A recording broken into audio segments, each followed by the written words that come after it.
माँ बेचारी की सारी जिंदगी पर्दे डालते बीत गई। अब्बा ने आके पूछा कहाँ गया वो कहती इधर ही था, मुझे बता के अभी आ जाएगा, वो मुझे कह गया था कि मैं नहीं इधर ही था, कुछ भी नहीं, ऐसी कोई बात ही नहीं। सारी जिंदगी पर्दे डालते बीत गई। अब्बा कई दफ़ा घर में लड़ाई की, बेटे को मारा, अम्मा ने आगे बढ़ के पुत्र के हिस्से की मार भी खाई, लेकिन उसी बेटे की शादी कर दी तो अम्मा को पता चला कि ओहो मैं तो समझदार ही नहीं थी, मेरा तो पुत्र मुझे कह रहा है अम्मा तू भी तो कभी सियानी हो जाया करना, अगर वो बोलती है तो तू ही चुप कर जा। तो फिर उसे एहसास होता है कि ओहो मैं तो सारी ज़िंदगी बेवकूफ़ रही, मैं तेरा दिफा करती रही, तेरे हिस्से के थप्पड़ खाती रही, और मुझे आज तूने बताया कि तू सियानी नहीं थी, आज तूने बताया कि तू अक्लमंदी नहीं थी, अम्मा तुझे क्या पता, मेरी बीवी के सामने तू ही सियानी हो जा।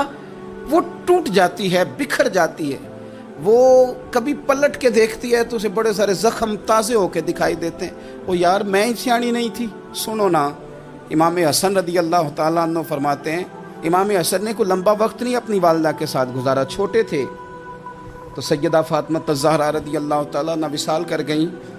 पर शेर खुदा के पुत्र की बात देखें, इमाम हसन कहते हैं लोगों मैं जब थोड़ा सा बाशऊर हुआ और मुझे चीज़ें थोड़ी सी दिखाई देने लगी तो मैंने कभी अपनी अम्मा के साथ एक प्लेट में खाना नहीं खाया था। हुजूर सारी दुनिया खाती है तो आपने क्यों नहीं खाया? तो फरमाते डर लगता था कि कहीं ऐसा ना हो कि जिस लुकमे की तरफ मेरी माँ अपना हाथ बढ़ाए कहीं मैं ना उठा लूँ, बेअदबी ना हो जाए। डर लगता था। मैंने यहाँ तक भी ना, क्योंकि माँ तो माँ होती है, मैंने यहाँ तक भी माँ का एहतराम किया, रोटी खाने में भी तकदीर नहीं की। यहाँ माँ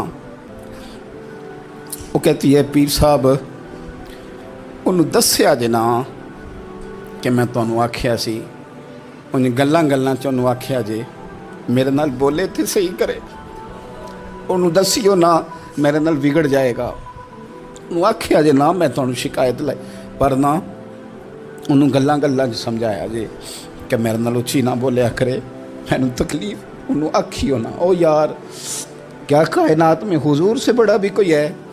लेकिन हज़रत हलीमा सादी आई हैं तो क्या मेरे नबी उठ के खड़े नहीं हो गए? हुजूर ने इकराम दिया तो इकराम देने से कद बड़ा होता है, छोटा तो नहीं होता।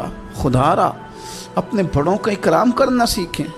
इन्होंने किसी ने आपको जगह दी होगी, किसी ने आपको नौकरी दी होगी, लेकिन माँ बाप ने तो ज़िंदगी दे दी औलाद को, जवानियाँ दे दी, सारा कुछ दे दिया, और बच्चे हैं कि समझते नहीं। एहतराम के जज्बे अपनी तबीयत में लाएं, बेअदब ना बने, सुबह अदब ना कभी करें। आप ना कभी कोई ऐसा काम ना करें जिससे ना तकलीफ़ बढ़े, जिससे आजमाइश बढ़े। आप एहतराम वाले रहेंगे तो खुद भी सजे संवरे निखरे रहेंगे। अपने बुज़ुर्गों को पहल करें बुज़ुर्गों की तरफ, यानी आप घर के अंदर छुपा के सेब अपने कमरे में ना लेके जाएं, छुपा के चीज़ें ना रखें, बल्कि पहल करें बूढ़े अब्बा से, पहल करें अपनी वालदा से, वहाँ से आगाज़ करें। आप देखें बरकतें कितनी होती हैं।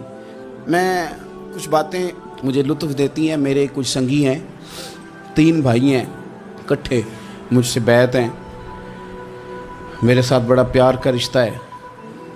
तो कभी कभी ना खिदमत करने का दिल करता है उनमें से किसी का कि चलें हज़रत साहब आए हैं तो हम कुछ नजराना पेश करें। तो अपने बड़े भाई को वो थमाते हैं कि जनाब आप ये काम करें। अल्लाह ताला का शुक्र है मेरी जेब कम ही खाली रहती है, उसका फजल रहता है, लेकिन वो पैसे लेने से ज़्यादा या तोहफ़ा लेने से ज़्यादा या फूल पकड़ने से ज़्यादा इस बात की मुझे खुशी होती है कि कितने निराले हैं। बड़े को आगे लगाते हैं तो बरकत तो हासिल करते हैं, इसलिए कि बरकतें हमेशा बड़ों से होती हैं, बड़ों से हमेशा बरकतें। ये फूल का तोहफ़ा बड़े भाई को दे के जब आगे किया जाता है तो मेरे दिल को अच्छा लगता है, मुझे करार आता है कि यार ये लहजा ठीक है, ये अंदाज़ ये ठीक है। अपने बड़ों को आगे रखें, बड़ों को कलाम करने का मौका पहले दें। घर में कोई चीज़ लाएं तो तकदीम